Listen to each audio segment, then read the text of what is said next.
This middle-aged man, trying to save as much money as possible, lives in his car every day. After a quick wash-up, he gets out and heads straight to his workplace. His name is Levon, and he is a foreman at a construction site. His daily job is to supervise his crew and make sure the work is carried out safely. He has a very good relationship with the construction company owner's family. They treat Levon like one of their own, joking around freely. At this moment, Levon suddenly sees a black Dodge electric pickup truck drive into the construction site through the window. Several fierce-looking large men get out of the vehicle. With his rich experience, Levon can tell at a glance that these comers have bad intentions. Without alerting his boss, Joe, he goes out alone to see what the situation is. He sees a young worker in his team being bullied by these burly men. Levon walks over carrying a bucket of iron nails. He advises them with good intentions, but the other party tells him to get lost. Levon, whom no one has ever dared to speak to like this, decides to take action. Those two men are completely not his match. When more thugs rush over, Levon lifts a bag of lime powder and smashes it at them.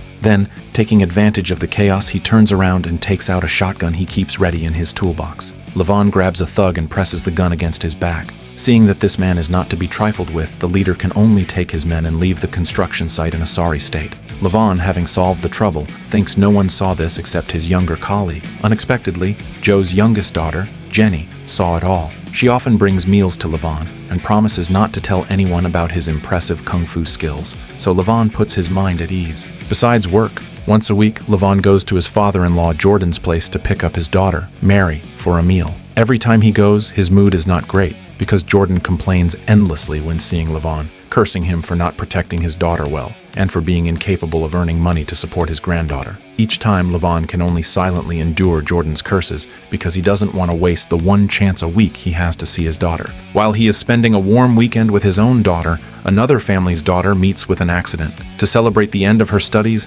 Jenny goes to a dance hall with a few best friends to party all night. While they are having a great time, unbeknownst to them, a pair of men and women are secretly taking photos of these girls with their phones. Their client has taken a liking to Jenny, the prettiest among them, so a sinful plan to traffic young girls is about to begin. Jenny and the girls get tired and go to the bar.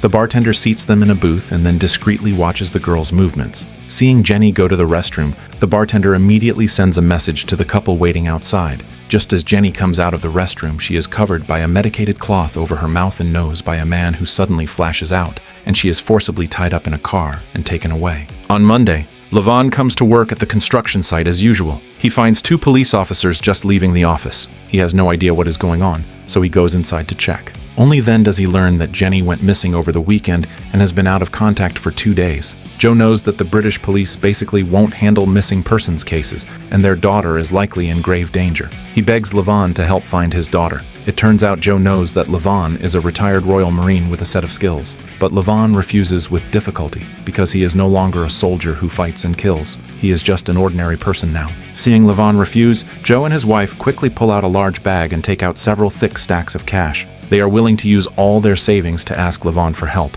Seeing the money, Levon quickly stands up. It is even more impossible for him to take this money. Refusing a pair of heartbroken parents makes Levon feel very bad, especially since they are his friends. Depressed, he drives to the suburbs, but as soon as he gets out of the car, an arrow almost hits his head. Living here is his old comrade Lefferty, a retired Marine commando who lost both eyes on the battlefield. Levon tells Lefferty about what happened.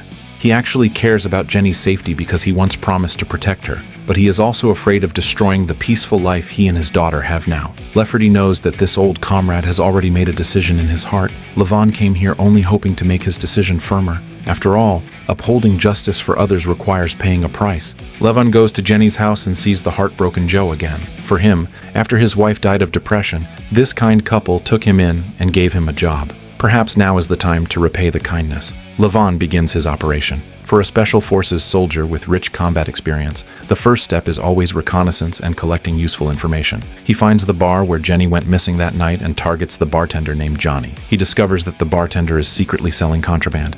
He goes to the restroom behind the bar and finds a pearl in the dark and damp alley. It seems Jenny was taken away from here. Late at night, the bar closes. Levon has been quietly tracking Johnny to his home. Johnny, who is puffing out smoke, suddenly sees someone break into the house. He wants to reach for a gun but sees Levon holding a Remington 870 shotgun equipped with a Magpul handguard and a short barrel, and for a moment he dares not act rashly. Levon gets straight to the point, takes out Jenny's photo, and questions Johnny about where he took the girl. But Johnny plays dumb and denies any relationship with it. Seeing the guy is stubborn, Levon has to use interrogation methods he once used in Afghanistan. He covers Johnny's face with a towel and pours cold water vigorously. The brain triggers the painful sensation of drowning. Even so, Johnny still doesn't say a word because he knows that if he speaks, the people behind him might wipe out his entire family. Just then, sounds come from the living room outside. It seems Johnny's accomplices have arrived. Johnny takes the opportunity to shout for help. The accomplices outside become alert and pull out Uzi submachine guns. Levon makes Johnny open the door, and the two thugs start attacking indiscriminately. But how can Uzi submachine guns compete with a Remington 870? Levon knocks them down one by one. He pulls open a thug's shirt, sees the tattoo on the chest, and knows their background. They are Russian Bratva men. Levon curses because he knows this matter is not simple. The Russian Bratva is the largest and strongest criminal group within the Russian Mafia. Levon takes the illicit money from the smuggling deal, stages the scene to look like a home invasion, and then hurriedly leaves the house. But he doesn't go far. Instead, he watches from a distance outside the house to see who will come later. Sure enough, a man wearing a suit and gold-rimmed glasses arrives at the scene accompanied by two subordinates. Wolo checks the tragic state of the room. He doesn't care if people are dead, he only cares that the money is gone. With nowhere to vent, he slaps his subordinate directly. Levon, observing from outside, notices that not long after, another van arrives. Several cleaners enter the room. They are professional cleanup specialists who work for the underworld, capable of erasing all traces so that the police cannot tell anyone was killed there. Watching Wolo leave in a car, Levon quietly follows. Wolo lives in a luxurious villa. Levon breaks in directly while there is no one else in the house. He ties Wolo up by the pool. When Wolo wakes up, he assumes that Levon is just an ordinary robber. He warns Levon that if he kills a member of the Bratva, his family will face total destruction as well. He doesn't understand how Levon has the guts to go up against them, but Levon throws the money directly into the pool. He doesn't want money. He wants the missing girl. Wolo sees the girl's photo and has no idea who she is, but when he hears the name of the bar where the girl went missing, he knows who did it. However, it's impossible for him to tell Levon. Exasperated, he can only shout profanities in Russian at Levon. Seeing that he can't get any useful information out of Wolo, Levon cuts the rope directly. There is no need for any mercy for this kind of person. Although Wolo is dead, Levon didn't come away empty-handed. He had already recorded Wolo speaking Russian with his phone, and only then does he learn that the person who really kidnapped Jenny is named Dimmy. To figure out Dimmy's background, Levon uses his connections. He calls an old comrade working in the U.S. Drug Enforcement Administration and learns some details about this Dimmy. It turns out this Dimmy is the Bratva's youngest leader, responsible for the organization's smuggling activities, alongside a motorcycle gang and its leader, Dutch. Levon also finds out that Dimmy owns a bar that serves as a specialized den. So, that night, Levon finds this bar. As a fresh face, he really stands out in the bar, and soon a thug sits next to him. Levon knows the rules of the road. He takes out a stack of banknotes and lays them on the table as a payoff. So the thug doesn't pick a fight but takes him into the core area of the bar. A man sits in the center. It looks like he is the person in charge of this bar, Dutch. To find Jenny, Levon needs to infiltrate the enemy, so he pretends to be someone looking for cooperation. Dutch doesn't fully trust someone who asks for cooperation right away, and Levon looks too much like a cop. So he has his men test this stranger. Levon is not afraid at all and fights with the group of thugs. Dutch watches the crowd fight like he's watching a show, completely uncaring that his men are being beaten black and blue. Seeing that Levon was getting serious, Dutch finally called a stop. He realizes Levon is not a cop but a retired soldier, which dispels Dutch's concerns slightly. Moreover, Levon did his homework before coming and knows the market prices of illicit transactions very well.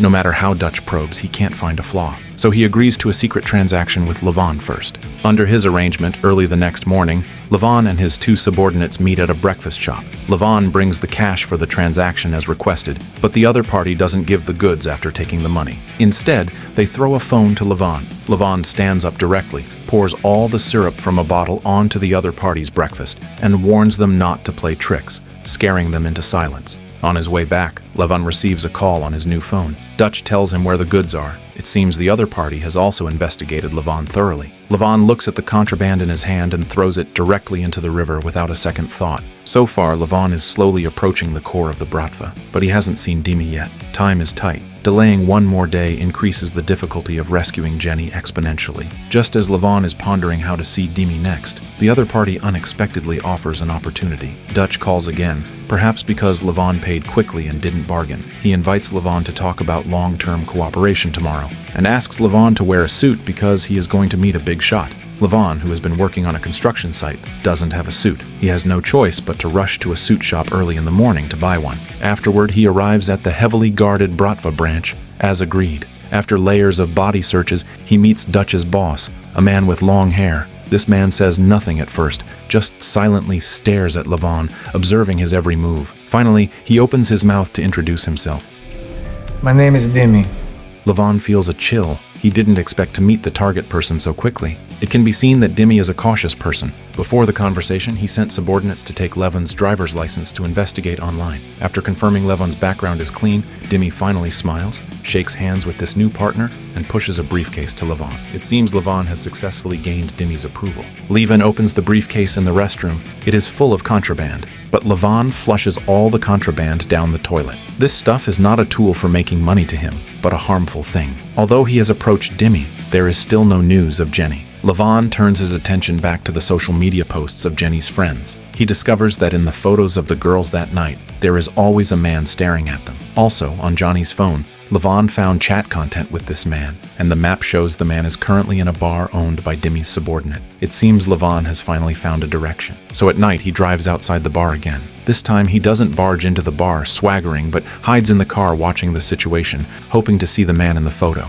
What he doesn't expect is that all his actions are seen clearly by a woman in the bar through surveillance. The woman, who has met and dealt with Levon, is convinced there is a problem with this man. She quickly sends Danya and Vanko to capture Levon. Seeing several cars suddenly driving over, Levon knows he is exposed. He quickly abandons the car and rides away on a motorcycle while no one is looking. Seeing her people are as stupid as pigs, the woman in front of the monitor screams in rage. Several cars chase closely behind Levon, the thugs shooting while chasing. Seeing they can't hit him while driving, the thugs on the car simply get out, aim, and shoot. This shot hits Levon's motorcycle directly. The motorcycle skids forward and slams straight into an oncoming police car. Injured, Levon struggles to slide off the hood. Seeing a policewoman come over with concern to ask about the situation, Levon thinks he is safe. But then, Danya and Vanko also walk over and start talking to the policewoman. Levon realizes that the police in front of him have long been bought off by the Bratva. Levon is taken into the Bratva's vehicle. When he wakes up, he realizes the two people in front of him are Wolo's subordinates. To avenge their boss, they decide to tie Levon up and throw him into the river. But how could Levon, a special forces soldier, wait to die? He attacks suddenly when they aren't paying attention. 3 people engage in a fierce fight in the back of the van. Levon, with his hands bound, resists strenuously in the shaking vehicle. One of them pulls out a pistol. During the struggle, the pistol accidentally kills the driver. The van loses control and flips over. The people inside lose their balance and fall together. The van throws off sparks and, carried by inertia, slides toward the lake. Levon is still in a life-and-death struggle with Danya and Vanko. He is quick-eyed and quick-handed, picking up the pistol on the ground, and finally ends the battle. Looking at the teetering van, Levon gives it a well-timed kick, and the whole van sinks into the lake. An old man dressed in black appears in Danya and Vanko's morgue. He is a Bratva elder and also the father of Danya and Vanko. Enraged, he immediately convenes an emergency Bratva meeting. The Mafia high-level members gather to discuss recent events. He decides to take revenge on Levon.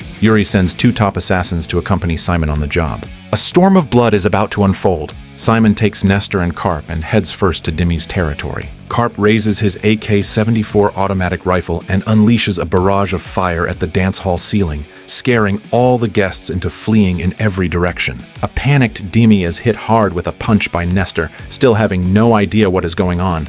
It isn't until Levon's photo is placed in front of him that he realizes the business partner he worked with is actually an enemy of their organization.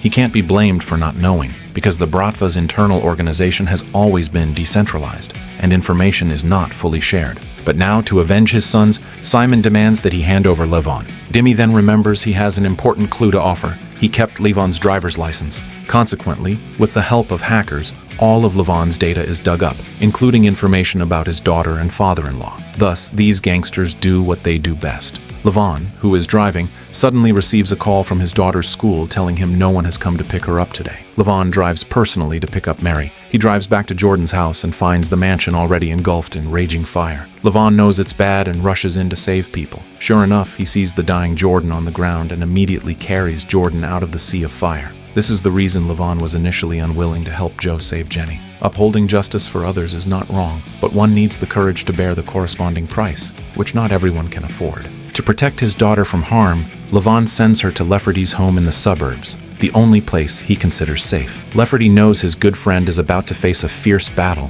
and feels he can offer a little meager help.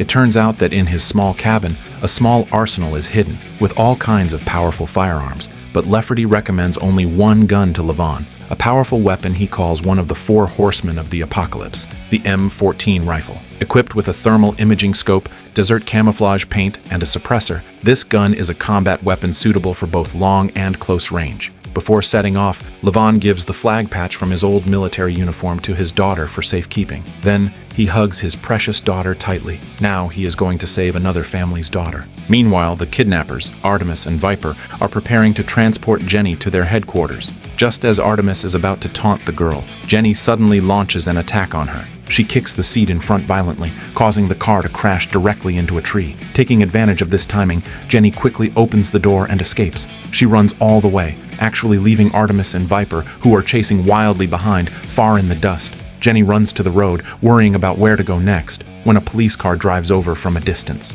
She quickly calls out loudly and makes the police car stop. Seeing the policewoman get out and ask with concern, she finally lets down her guard. The policewoman promises to take Jenny home, but the place they drive to is a manor guarded by many gunmen. It isn't until she sees the 2 kidnappers outside the car window that Jenny realizes the police have delivered her directly to the gang's headquarters. At this time, Levon has quietly arrived at the dance hall where Demi is. He is going to be the soldier of the past again, killing enemies and capturing thieves. He uses a dagger to easily take out 3 enemies. Then he takes out an Apollo 11 pistol equipped with a suppressor and shoots enemies at close range. After eliminating all enemies, Levon stands in front of Demi. This is their second meeting. Demi holds his woman hostage with a gun, attempting to stop Levon from hurting him. Unexpectedly, Levon shoots through Demi's hand, holding the gun with 1 shot. Only when Levon takes out Jenny's photo does Demi realize that this man did all this for this girl. Jenny was indeed kidnapped by his men to be sold to a client for $2 million for pleasure. Under Levon's coercion,